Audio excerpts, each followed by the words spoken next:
রাজধানীর গুরুত্বপূর্ণ আসন ঢাকা ৮-এ ত্রয়োদশ জাতীয় সংসদ নির্বাচনে বিএনপি সমর্থিত ধানের শীষ প্রতীকের প্রার্থী মির্জা আব্বাস বিজয়ী হয়েছেন।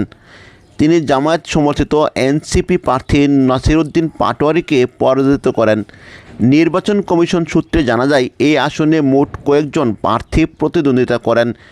প্রাপ্ত ফলাফল অনুযায়ী মির্জা আব্বাস বিএনপি সমর্থিত ধানের শীষ ৭৮,৫৪০ ভোট, নাসিরউদ্দিন পাটোয়ারী এনসিপি জামায়াত সমর্থিত ৬১,২৭৫ ভোট পেয়েছেন।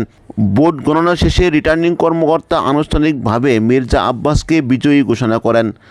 তার সমর্থকরা ফলাফল ঘোষণার পর বিভিন্ন স্থানে আনন্দ মিছিল করেন।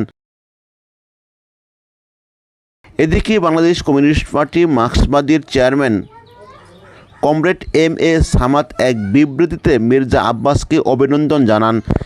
তিনি বলেন, গণতান্ত্রিক প্রক্রিয়ার মাধ্যমে জনগণের রায় প্রতিষ্ঠিত হওয়া অত্যন্ত গুরুত্বপূর্ণ। আমরা আশা করি নবনির্বাচিত প্রতিনিধি জনগণের প্রত্যাশা পূরণের কাজ করবেন।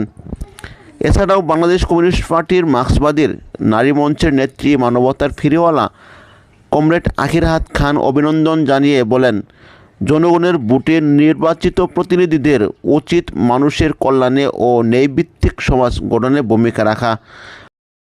রাজনৈতিক বিশ্লেষকরা মনে করছেন, ঢাকা ৮ আসনের এ ফলাফল রাজধানীর রাজনৈতিক সমীকরণে নতুন বার্তা দিয়েছেন।